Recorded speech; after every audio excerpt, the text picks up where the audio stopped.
Hey y'all, I'm Burgy. I'm a former corrections officer that spent many years behind the wall with men and women fighting the grips of addiction, mental health, and trauma. I don't just mean the inmates. During that time, I became more aware of my own issues and that I wasn't alone. I just wore different clothes. So pull up a chair, grab a snack, get comfy.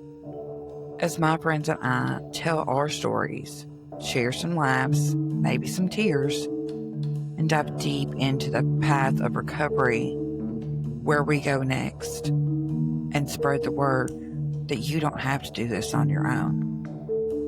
Welcome to Handcuffs to Healing. Hey y'all, it's Burgy. I am here today with Leslie Gent, and we're going to welcome you to Handcuffs to Healing.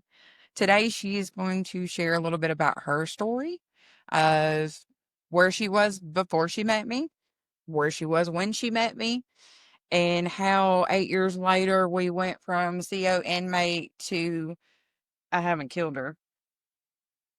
And not from lack of trying. No, I think we got a really good relationship I out of mean, everything that happened. 8 years later, and Not many people would still talk to a CO no. 8 years later. Oh my God, I got a wedding invite yesterday Huh? from Taylor. I don't know. It's been 8 years, girl. It takes me a while to remember who these people are. This is true. But yeah, um, there's some people are meant for this job as being a CO, and they actually help people through their hard times. And then you have some COs, Gregory, that go in just out of spite, just to try to make your day miserable just because they can. And so, I heard she was part of the reason why what helped the uh, investigation that led to me being released or oh, I'm sure if forced to resign. she can have her hand in something to hurting somebody or making somebody's day horrible. Look, then it's absolutely. fine. I left with my dignity. I am totally fine with it. But yeah, there's some people can do good with this job. I still am in contact with actually several of the COs that have checked on me over the years and see my progress or whatever. But yeah, there's I some actually people. just talked to Meadows this morning. That's another one. I saw her at the Strawberry Festival and got a big hug from her. Talking to her, catching up. Um, where I came from and where I'm at now, saying, I look really good and happy for me. You do. So, You look amazing. thank you. Look a lot better out of stripes. Look, I'm just saying that, who knew 8 years ago that she was going to be a dreadhead pig farmer? A dread-headed pig farm. I also have goats. But yeah, me and my best friend Morgan, yeah, we've got meat hogs that we're raising. For some of y'all that follow me on Facebook have seen that we just had a new addition, some piglets that were born 3 days ago. So yeah. And you can drop your TikTok, your Facebook. I mean, if you want to self promote, I'm not. If you want to do a shameless plug, I'm not going to stop you. Yeah, no, I mean, it's just my Facebook page is Leslie Gent, and then Barrel Fever Farms is Morgan's business that we're trying to promote that through. So, if anybody wants to look that It's up. so strange hearing you say Leslie. I know, I eat. But then I just started doing TikTok. I don't remember these people, girl. Sorry. Drugs are bad. Drugs are bad. And that's why we're here to discuss some things today about why not to do drugs. So, present day, we're a pig farmer, and I live in Casey County, Kentucky, which is about an hour and 50 minutes from my mom's house. So it was close enough, but far enough, because I don't like being in Franklin. And it's not that I don't trust myself or whatever, because honestly, a lot of the people I dealt with are either in jail or dead, to my knowledge. But there's just too much of a negative energy It's too for me. it's too familiar. Yeah, I just don't want to be settled in When you walk Franklin. down the street or you drive past the street, like, man, I almost overdosed in that house. I mean, yeah, it's just like driving by the jail. I was hooking up with this shit. Oh my! So she walks in my house this morning and tells me how she almost fainted. Got real nauseous driving by Sumner Because she County drove- Jail. yeah. Just all those feelings rush back when just something as simple as seeing a building, and that's unfortunately part of addiction. Is there's the smallest things can trigger you either in a bad way or a good way. Well, and it's not just Which- the addiction; it's the mental health aspect of it. Yes. Because I mean, let's be fair, the vast majority. I mean, I could go and look at statistics, but either way, the vast majority of people that become addicts are, you know, are dependent on some type of Mhm. substance or person or sex or whatever. There's a mental. There is something Health that there is a issue. trauma. There is Mhm. a mental illness. That's There not is been dealt with. That's the problem. And that's the thing too, is Well- there's a lot of times people can have these traumas and people can have these issues, but there's a very strenuous, meticulous process to be able to work through those things, to know how you as a person can handle those triggers. Well, sweetheart, I didn't know that I had trauma Mhm. until, And that's another thing. until dealing with y'all, Right. talking to y'all in the pod when y'all were down, and hey, what's going on? And see, when And you tell me your story, and I'm like, yeah, that happened. I stuck it. it's not normal. I stuck it in the back of the closet. Right. We I guess I grew up in the age, or just I have one of those families we don't talk about stuff. And that's Things are just not handled that Mhm. way.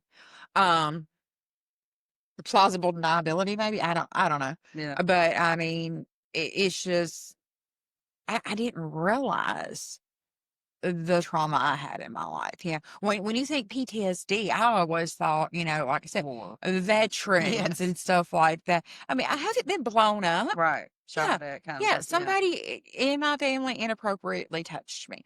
Somebody, held a gun to my head. Somebody, and it's not just physical trauma, it's emotional trauma, it's verbal abuse, it was so much of it that I didn't realize I was dealing with myself, or that I had just stowed away in the top of the closet. And okay, it happened. I owned that shit. I moved on. Right. But then Yeah, that's a problem. But then talking, it was a Not problem. dealing with it. It was a problem Yeah. because I didn't know that I didn't know that it was going to affect me in such a way that it would make me a basket cake. Mm-hmm. Yeah. So yeah, y'all help me realize that I'm naked butts. Mm-hmm. I mean, it's fine. You fit right in. But hey, I fucking go here. Yeah. But and that's one of the things that when I really got on this path of wanting to do the podcast, wanting y'all to tell your stories, or wanting to tell my story, wanting to, like I said, end result, have my little farm for, Mhm. sober living or Mhm. stuff like that, because Sumner County doesn't have anything. Just saying, anybody with money, I can,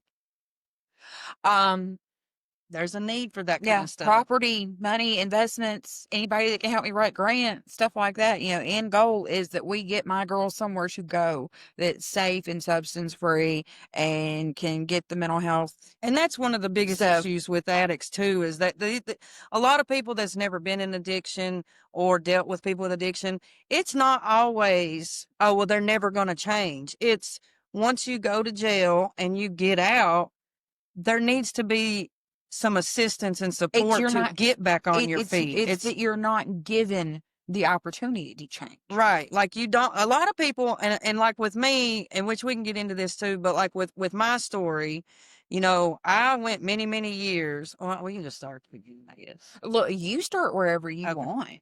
So this is my story and my story only. Addiction doesn't discriminate, and everybody's got their own different stuff. So this is just my experience, strength, and hope for anybody.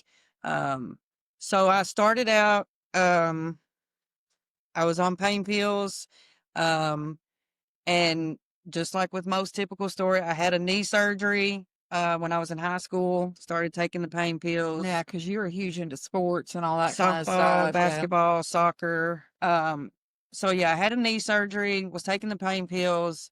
Didn't realize at the time that that was absolutely a total path change for me, because of the way it made me feel. So, over time after high school and whatnot, I was taking pain pills daily. It started out with like the 10 milligram hydros, and then went to the 15 milligram Roxys, and then 30 milligram Roxys, and then to the morphine pills, and then to the oxymorphone, because as most of you probably know, you build a tolerance. So you have to, in order to fulfill that feeling, you keep going up in whatnot. But I had always tried to be reasonable with Right. myself, and I drew that line. I said, I'm never going to do heroin. I'm never going to go hard. I'm just going to stay Right. on the pills if I need them. We're just gonna pill pop and smoke a pot. Functioning addict. Yeah. Yeah. I went to work. I did work. But a lot of my money went towards pills. But then there came a day where it was very dry, and I was very, very sick. And that was the first time in a very long time that I had gone without. So in my mind, I'm panicking, I'm sick, I'm going through the withdrawals, and I did not know at that time there's an other side to this. Like, I just knew I had to find something. So when I talked to my plug, I was like, I've got to get something. I don't care if we have to drive 4 hours. Like, that's how bad the sickness and the disease was invested in me. Like, I don't care how far we got to go, but we're going to get something today. And he was like, well, I don't know where any pills are, but I know where some H is. Oh, of course. And I was like, oh, let me think about it. You know what I mean? Let me just, let me think about that. And, Oh, look, it's got autofocus. I got a new camera. So it took me about an hour, because I really didn't want to do it, because I knew I was going to like it too much. Like, I knew that, but I was really so you knew sick. you had the addictive personality. I very much, my dad was an alcoholic. He went to work. He, I mean, he was an alcoholic. He drank every day. Because, well, and that's the thing. And that's what I've noticed. A I don't big think it difference in a lot of registered. people's stories is when you can actually realize that this is something that You can't just stop. yeah. So, because my dad was an alcoholic. So I was younger and I was drinking. I knew I liked it. I knew I liked it a lot. Yeah. So I made sure I had limitations on myself and everything. And now it's where, like, once in a blue moon, Yeah.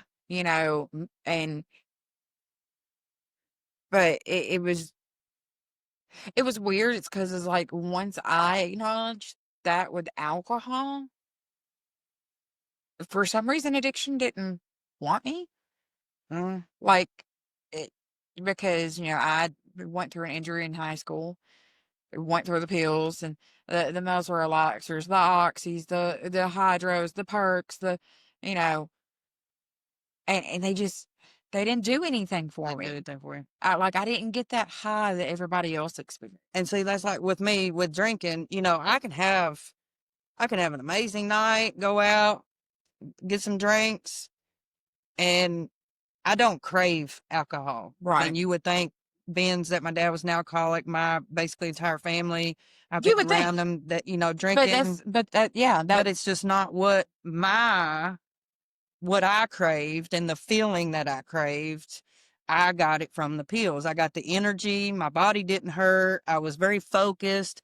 So that goes into this chemical imbalance with my body that I didn't know about, to be able to actually handle that correctly and not resort to pills. But the day that I called him, and about an hour later, I was like, I'm I'm sick, dude. I just don't care at this point because that sickness going through withdrawals when you've done a certain thing for years on end every single day, and now your body's going through withdrawals. I said, fuck it. And I have a whole new respect for people going through the detox. Yeah, it's I used to be I used to be one of the ones of, you brought this on yourself. and that is true.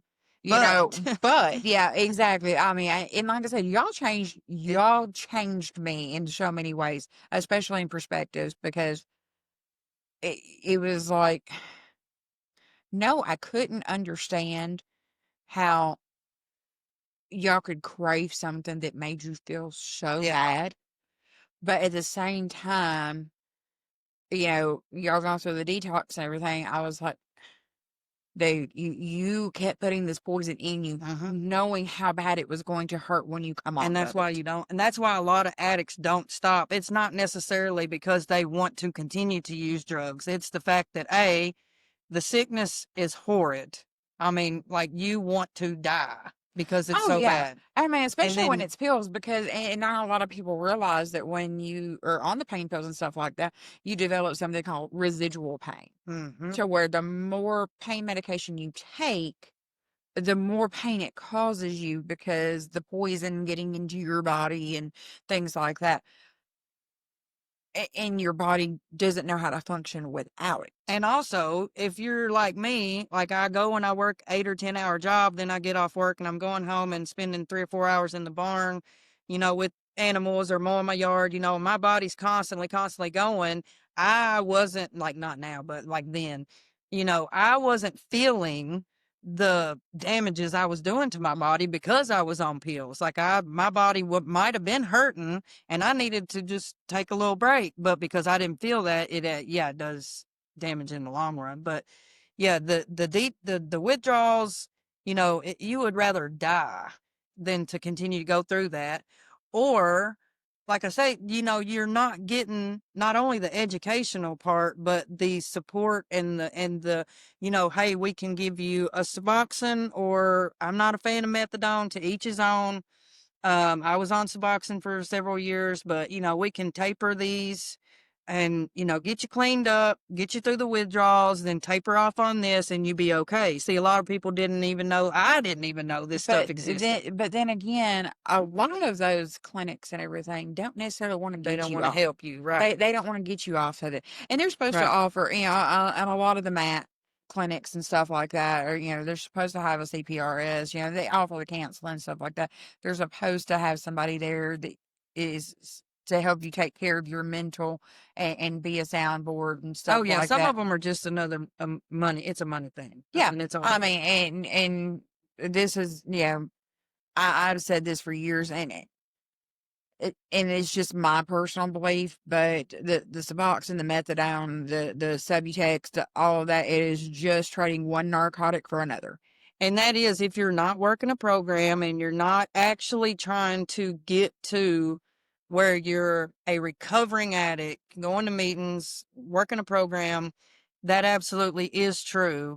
A lot of people don't get street drugs, they go to these clinics. And so with going into so kind of go in with that. So when I'd gotten on the heroin, like I said, it was it for me. Soon that day that I did heroin, there was no turning back. And I was an IV user, so that's a whole other ball game. That's a whole other level, and there was no turning back for me. So now, kind of fast forward a little bit. I was on heroin for several years, or few years, whatever. Um, So, what landed me into Sumner County to meet this guy? Well, before we get to that Uh-huh. part, let's talk about your IV use. Okay.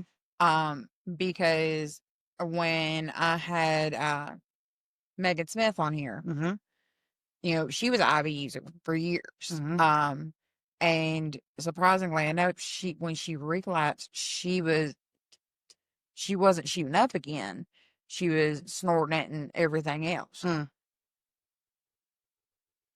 When you went through your bouts of relapse and stuff like that before you met me Mhm. even, was it just an automatic you knew you were going back to the needle? Absolutely.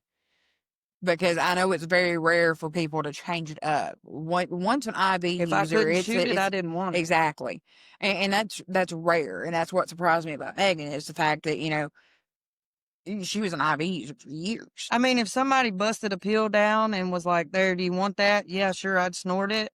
But I'm still gonna be if I was active, in active addiction, in the madness. Oh, if I couldn't shoot it, I didn't want it. Which again, I'm opiate heroin user, so like I was not. I mean, when I say if I couldn't shoot it, I didn't want it. I'm not talking about just anything in general because I was not a meth person.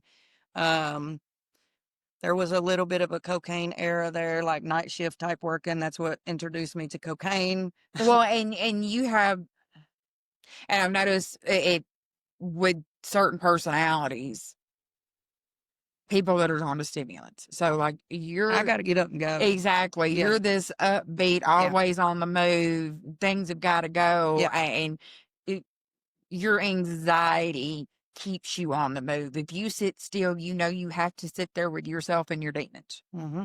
And so, Which back then was, definitely a problem. yeah, so the stimulants were the thing that kept you moving, kept you going. If it wasn't speeding you up, Right. Yeah, I did not want to be yeah, tired and depressed. I didn't want to sleep my days away. Like I did not want to, and there's a lot of addicts that, when they so pot wasn't a big thing for you. no, it's only at bedtime. Like if I knew it was time to go to sleep, then I could smoke some weed. But no, like smoking weed was never one of my things either. Because like I say, it brings you down, it slows you down, and made me hungry and sleepy, and that's it. And that's not my personality. That's not my daily living. Like I got shit to do. You know what I mean? Like and yeah, no, sleeping and laying Yeah. and being, that's not, no. And I mean, that's one of the things I noticed. Personalities are Getting- directed towards certain Yeah, drugs. yeah, and that's one of the things that I mean, it like really changed my perspective, with you girls, because with having a family of addiction and stuff like that, I've got coke dealers, meth users, all that kind of stuff in my family. People growing their own crops, stuff like that. Allegedly. I didn't say who, But yeah. but it's just the fact of I went from the perspective of, they're ruining themselves. Why are they doing this to themselves? Why are they choosing that over their family? This, that, and the other. And it wasn't just spending time with y'all and learning the different personalities and learning the drugs of choice and learning, Their home life, what they it came from. started Yeah. to make sense on so many different levels to me. Mm-hmm. Of not only the mental health issues, but how your personality almost dictates the lane of addiction you're yeah. going to pick. Yep. Totally. And then there's also too, a lot, and my story, I didn't want to be like my dad and have to Right. drink every day. So that was another thing too, so it kind of almost the opposite of rebelling, like not gonna be that way. But then it ended up still because whatever. But so yeah, when I started the IV usage, yeah, there was no going back. Like that was my go-to. So what had happened was let's see. So experience, strength, and hope. So I actually did go to rehab one time. I went to Cumberland Heights, phenomenal facility when I was there. So I did go to rehab. And then when I left there, I went to its little sister, Stillwaters. I'm familiar with Cumberland. I'm not familiar with some of the smaller ones. So Cumberland Heights, it offers you like a secondhand program. Once you leave Cumberland Heights, it's kind of like a transitional A step living. down. Okay. Yeah. So then I went to Stillwaters, and they just, they work on. You're in a house with it was a big house, lots of girls, but you learned everyday stuff. Like we took turns cooking, you know, doing your own laundry, taking your medication on time, having that downtime and So finding it things was to keep you busy. so it was your sober living Yeah. and trying to retrain you how to Function every day as a normal human being, not just without using, drugs. yeah. Right. And it's also, you know, it's a long gravel road you go down. So it's in the middle of nowhere, kind of. It's very peaceful, but it's very quiet. And as a lot of addicts know, like you said, you got to sit with yourself and what you got going on. And it makes you, you know, really face a lot of things. So Sometimes the quiet is deafening. it's ridiculously For somebody that has It's- anxiety, yeah. depression, bipolar, especially for the girls that I've met that have developed or already had, types of schizophrenia or Mhm. borderline Yeah. personality and things like that, you don't, the drug was y'all's solution, Yeah.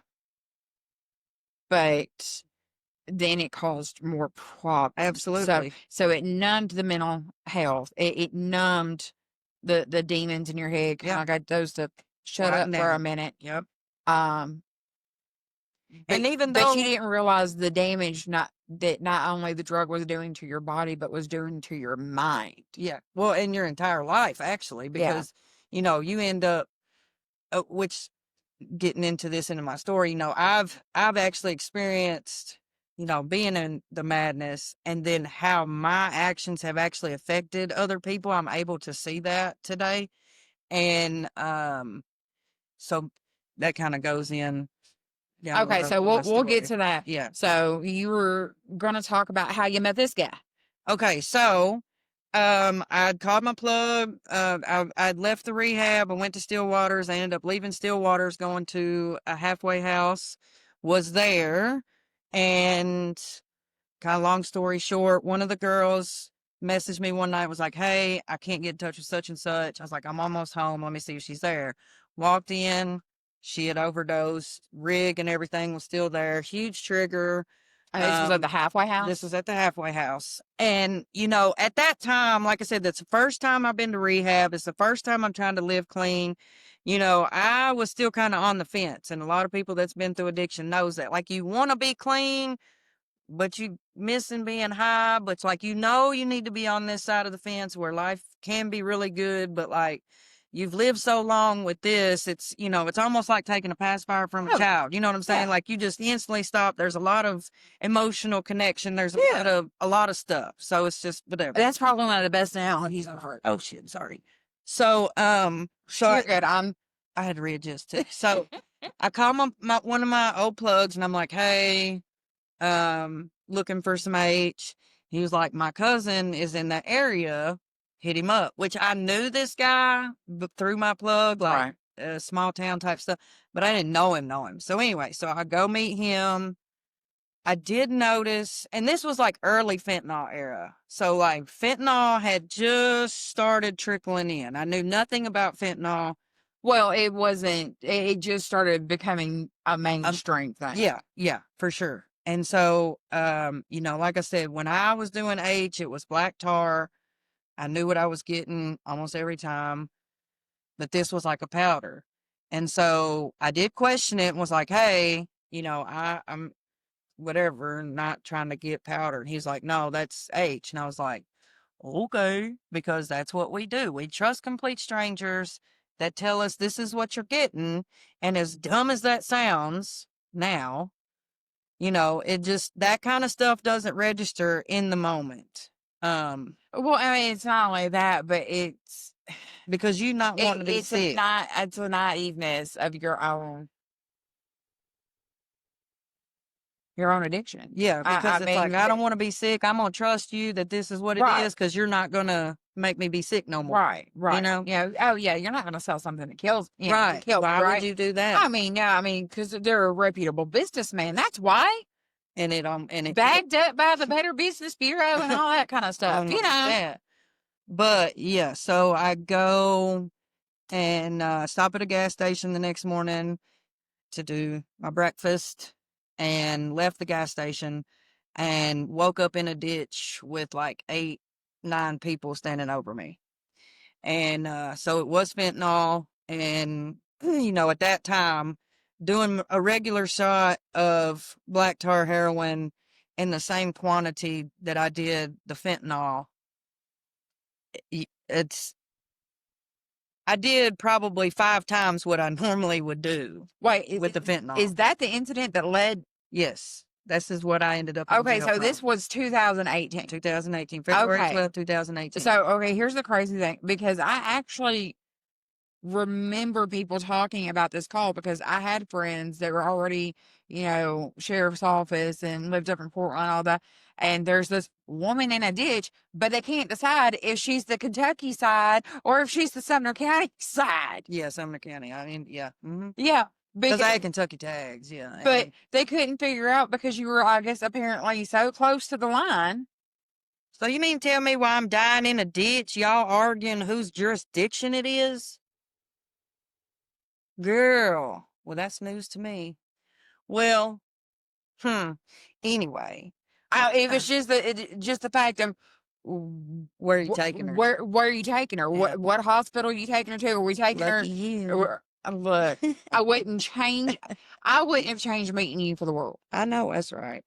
I would not have changed meeting you for the world, because of the simple fact that getting to know you behind the wall, I got to know the most vulnerable parts of you, the most hyperactive, the most bipolar, the moodiest, the lovesick. The most loving, entertaining individual. Entertaining is where I was going to next. I was trying to find a better word, because you obviously weren't cracked out, so we can't use that. No. But I mean, when I say this girl would bounce around the pod like she had the energy of 10 cheerleaders. That jailhouse coffee does something to you when you get cleaned up, let me tell you. Them coffee shots. I hated commissary day. Whew. But yeah, so a random stranger, which I ended up meeting on a FaceTime call, so this is kind of cool. And I mean, to me it is. So Erica, the stranger, said it looked like I was asleep at the wheel.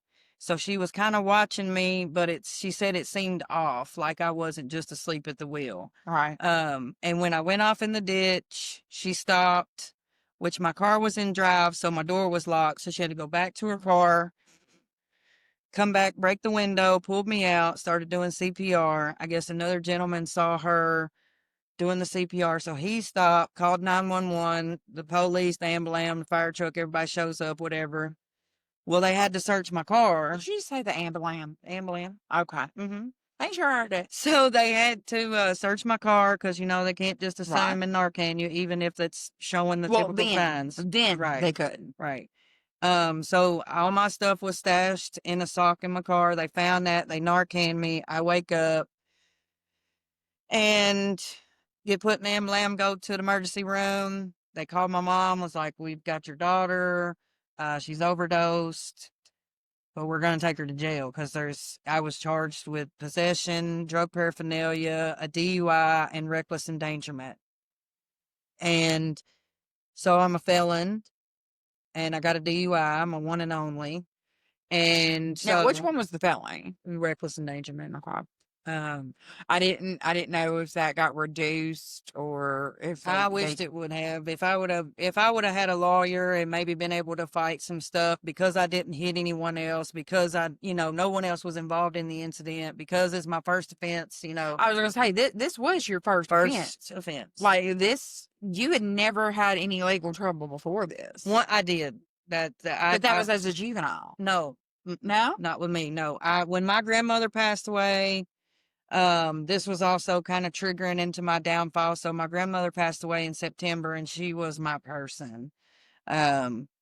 Southern Baptist church going woman, but it didn't matter. I was her only granddaughter. Right. So when I showed up, we was eating and laughing and hugging, and she would always tell me, no, you need to get your shit together, but I love you anyway, or, what have you. She was my person. So when she died in September, I fell off, went down a very slippery slope, and because her name is Lucy and mine's Leslie, and we were in a small town, you can take checks at that time to a Piggly Wiggly and buy a candy bar and get up to $100 cash back. Right. So I did that like 16 times. So my aunt pressed charges, and I had to go to Okay. jail for like 2 weeks and then pay the money back for that. Yeah. So you didn't get a felony for that? Nah, because it was under a certain dollar amount. It was, yeah. But Yet my first offense is a altered temp tag, and I get charged with a Class E felony forgery of a government document. in Tennessee, Yeah. that's why. Yeah. My point It was exactly. dropped to a misdemeanor, though. Kentucky, Tennessee. But then, Brandon says the same thing. Mm. He says we do things backwards and whatnot, but you know. and then 3 months later, my dad passed away. And so the day that we buried my dad was the first day, because I had that warrant out for my grandmother's checks. Right. So the day I buried my dad was the actual first day I'd ever been to jail. So I left the cemetery, and went to jail, detoxing and all that. So this was actually the second time I went to jail, but this was a real jail stay. Right. You know what I mean? So yeah, so I show up in jail, and my new alarm clock becomes this one every morning. So, Okay, 10:30 is not. I mean, that was lunch. and that's another thing. They starve you to death in there. Boy, you go 12 hours without eating. You eat at 5, 10, and 5 or something. Meds were 5 and 5. Breakfast happened anywhere between 3 and 4. Lunch was at 10:30, and Again at 3 or 4 in the evening. 3:30 to 4:30 was dinner chow. Like, and so yeah. So and here's the thing too. This jail stay was my one and only one and done. Because I'm counting this as my one jail stay, because I did 1129 at 79% or 75%. So I did 10 months, because after all the jail proceedings and everything, and I was sentenced.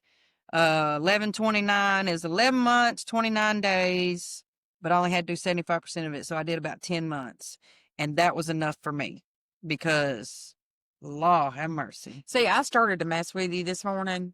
I really did.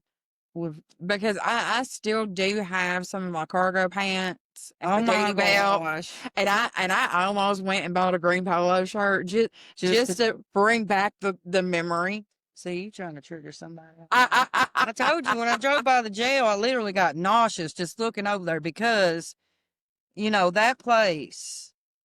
And let me tell you, we didn't have tablets and chirps and TV and all this, sissy jail stuff that all these other people got. We had 4 walls, 4 yeah, showers. at that point in time, all y'all had was the clear $50 radio. Yes, that didn't even hardly work. That barely, you barely had any reception.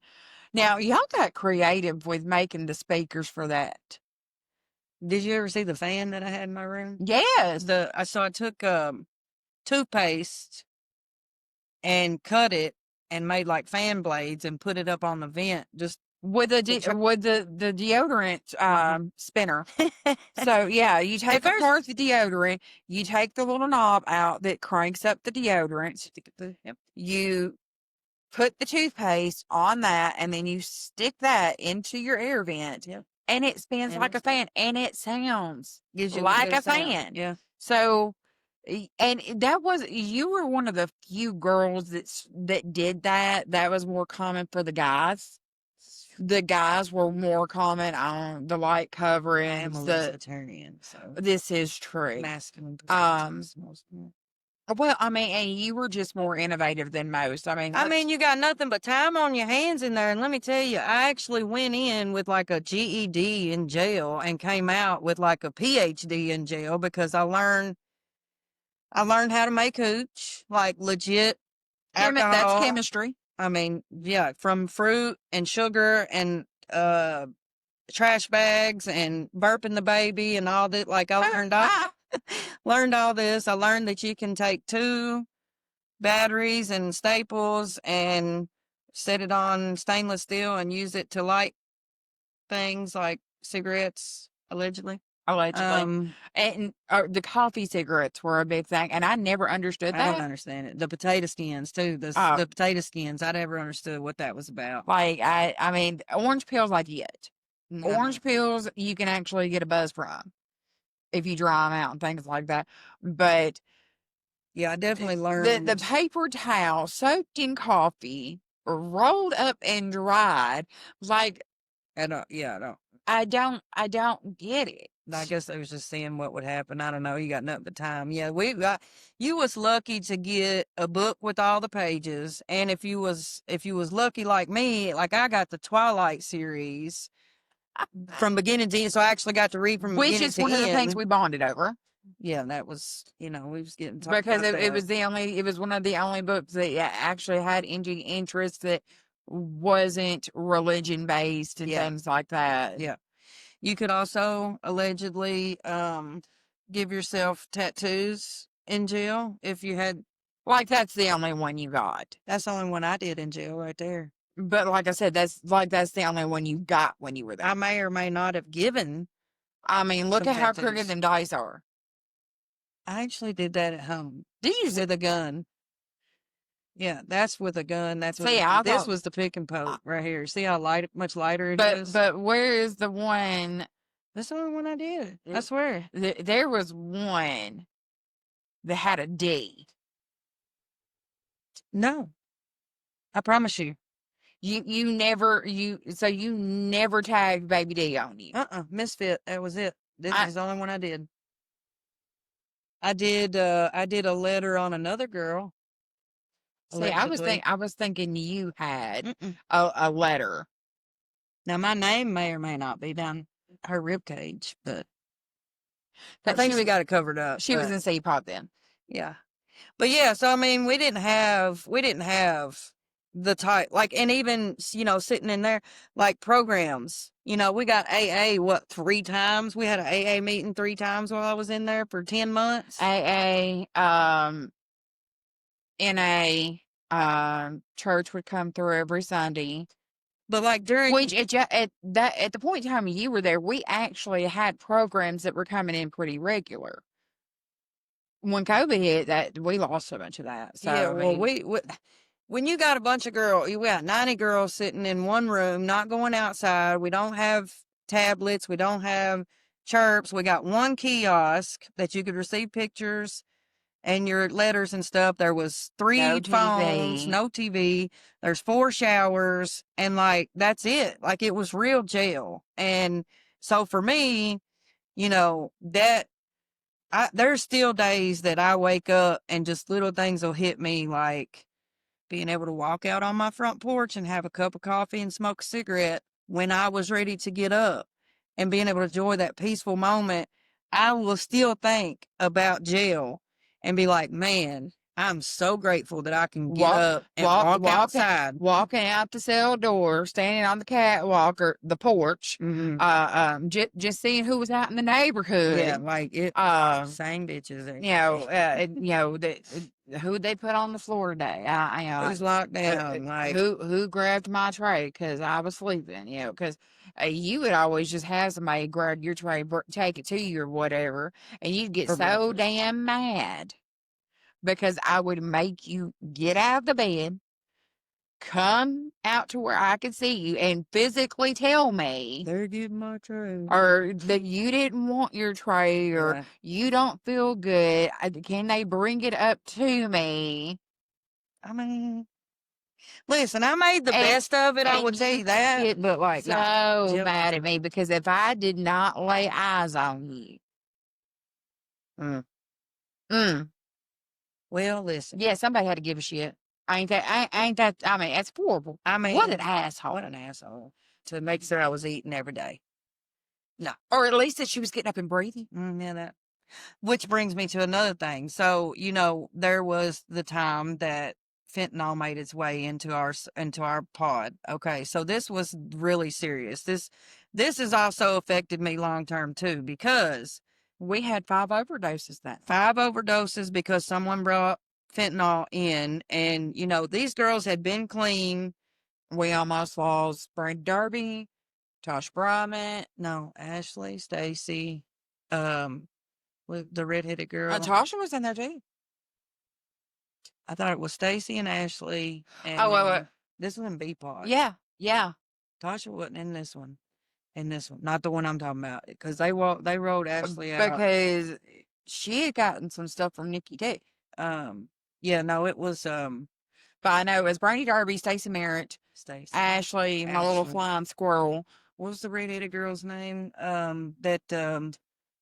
She's doing really well now. She's got a kid. She's got 1 or 2 kids. Oh my gosh, I can see her face right. It's playing. Bogle. Ariel. No. She went out. She got released out to go to rehab, and she was back like 2 days later. And she had red curly hair. Sarah. Yep, Sarah. So it was Sarah. Sarah what? Stacy. I have to look it up. Are you talking about Schwartz? Yep, that's her. Okay. So it was Sarah, Stacy, Ashley, and somebody else. And so fentanyl made it into our pod. And the thing is, I mean, I understand from you guys' standpoint, if we're kicking the door, it's either because we're just bored, somebody's wanting something that can wait, whatever.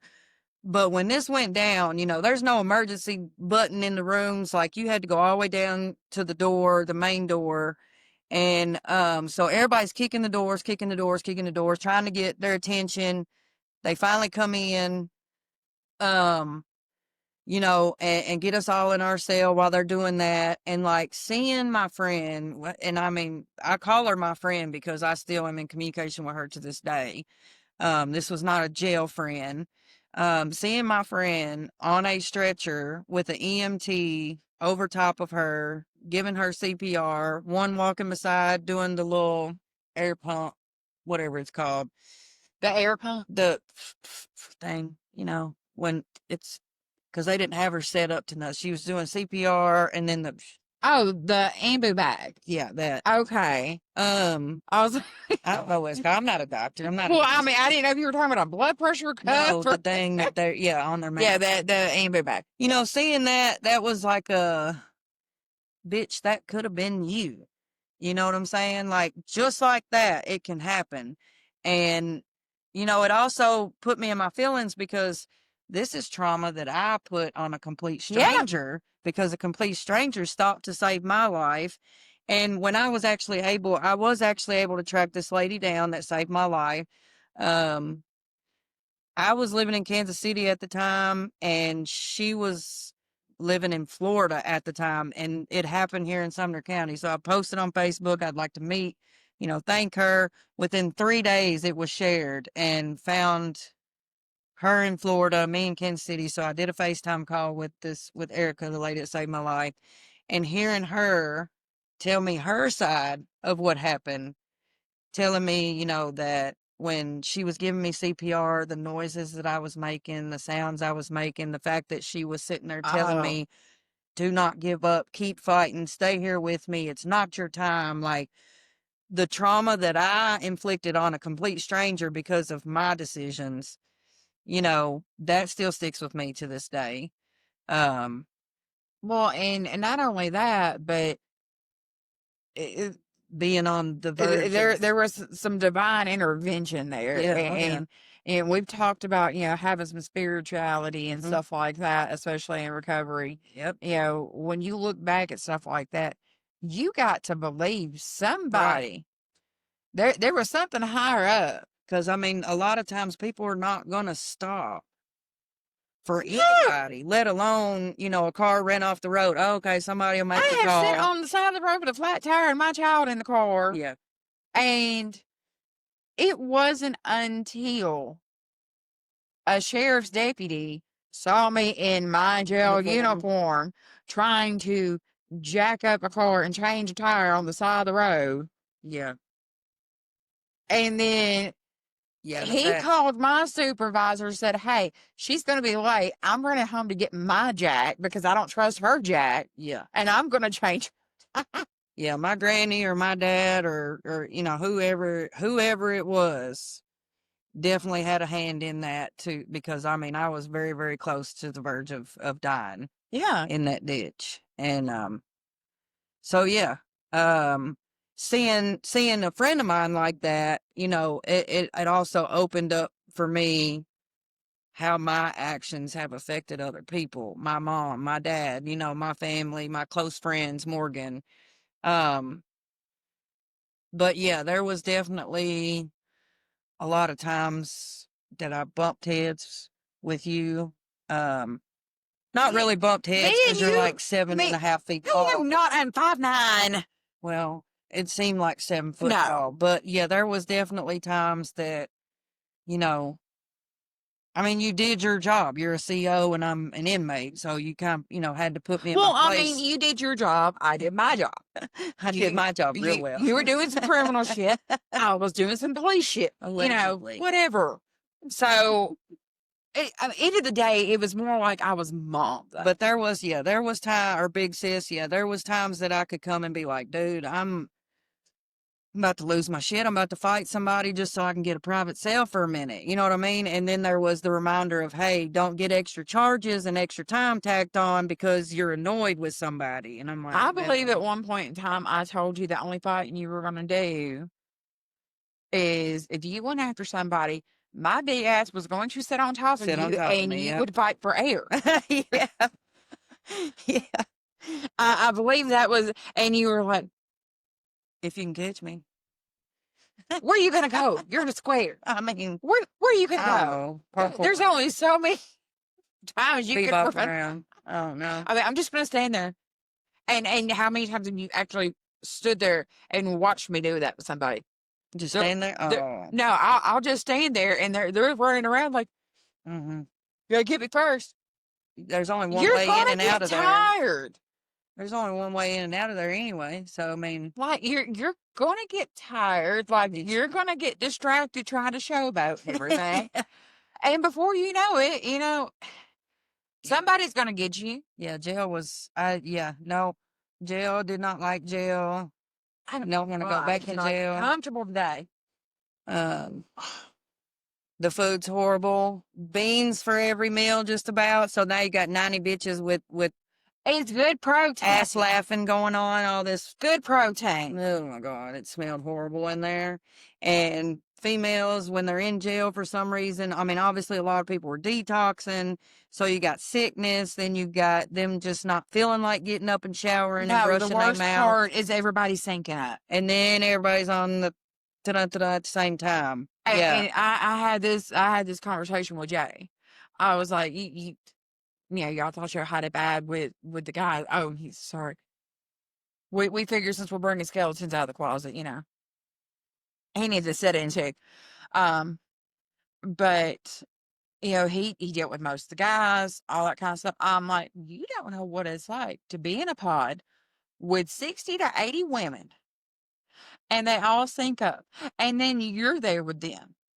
Having to make More- tampons because those More didn't than exist. you are at home, and then you sync up with them. So then Mhm. everybody's having a bad week. Everybody's having a bad week. Like that's the worst 2 weeks because it The always went for before and the during of the syncing up.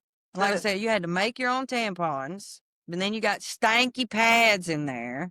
Like, they were painted liners. ew. It's just, oh my God. They like seriously for Not and fun. I always felt bad because they were like, you know, you only give them 2 at a time, Right. and you know, pad, you know, you only pass Was out it- pads like so many times, like 3 times in at a day. Everybody's For cycle different. women who have a heavy flow and whatnot like that, yeah, them little thin pieces of paper wasn't doing nothing. Now, granted, y'all got really creative with the pad. That's what I said, making tampons. No, not Uh-huh. just the tampons. Oh, we use them to clean the floors. The We use them. cleaning, the air fresheners. Air fresheners, Y'all would put get a some hold. Fabuloso, Yeah, y'all some get a hold of bleach. Fabuloso. Do that. Now, the funniest one I saw. Do you remember Little Mama Mm. and the Rolling? Mm. She was our little. I don't know. So the 2 Ambers in the cell together, and you know, the internet. You didn't really Oh my god. you didn't really partake in the internet No. because you had nothing to do with the sausage fest upstairs. No. But you did your fair share of bitching about it. Yeah. Because it kept you awake. And if Leslie wasn't Girls sleeping, are talking on the vet, talking to these guys they've never even seen before that are also in jail. Set your expectation and stuff higher. But y'all are yelling, talking about, I love you, I miss you. You've never seen this boy, first of all. Second of all, he's got a whole lady and some kids on the outside. You got a whole dude and some kids on the outside. Sit down, lay down, and let me get at least 4 hours of sleep, please, for the love of God. so Burgy got the aftermath of that. That's when the chow, I'm like kicking my door open with this. you keep on. I'm gonna have to do it. Don't do it. No. I'm gonna have to do it. Yeah, it's funny that you talk about how loud I am because there's actually a cartoon hanging on that wall that somebody from one of the men from Tower 2 did, James K. Rupp, Yeah. and he did cartoons of everybody.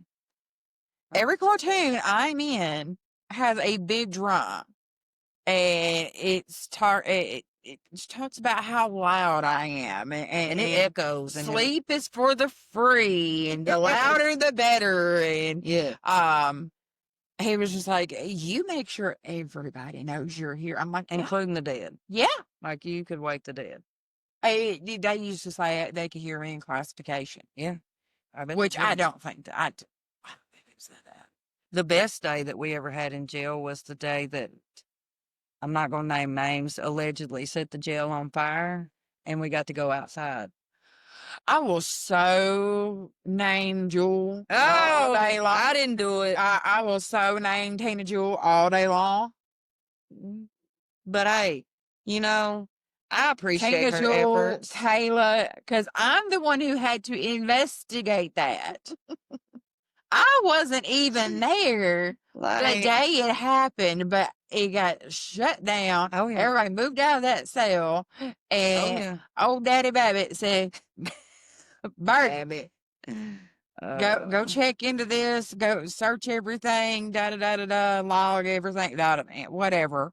Listen, I appreciate her efforts because that was the best smelling air that I've smelled in my entire life was the day that we got to walk outside and get some nasty Sumner County some Sumner County air. We were doing flu shots the day after, too. Amazing. So, yeah. It was so nice sitting outside with the grass and there was a little breeze blowing and the air was so not musty, dirty mouth, fart butt. All right. So, we're coming up on an hour. So, we're going to end part 1. Oh, okay. Oh, yeah. I'm not done with you yet. Okay. Yeah. We're going to end part 1. So, again, tune in. Make sure y'all are liking, sharing. Yeah, we got to spread the message because even though it doesn't seem, there's actually a message of experience, strength, and hope. Because if people knew where I came from and the poor, pitiful state that I was in, and how the people that you would least expect can affect your life forever. I mean, Felon, CO, I'm sitting on her couch and we're talking about what happened before, during my jail and stay. How we both affected each other's life. Yeah. And how now if I'm having a bad day and I'm having my bad mental health day or she's having hers. Yeah, I've messaged her before. We're a text message or phone call away. Yep. And so, and I want to make sure that we walk away from this, everybody knowing that you're not alone. You're not alone. So reach out to me at handcuffstohealing@gmail.com, Facebook, TikTok, whatever platform you can find me on. If you want to see, reach out. Tell me your story. Yeah. If you want to book a session, look, we can get on the interweb and you don't even have to leave the comfort of your couch. Like, you don't have to come to my couch. Yeah, I'll meet you halfway. That's only because she missed my nuts. But, so, y'all stay tuned. I'm bringing Leslie back for probably 2, 3, 4, 5 more episodes. Excuse me. Gent. If you would like to see some piglets and some goats, if that would make your day better, you can go to my Facebook page because I've yet to do the TikTok. It's just Leslie Gent.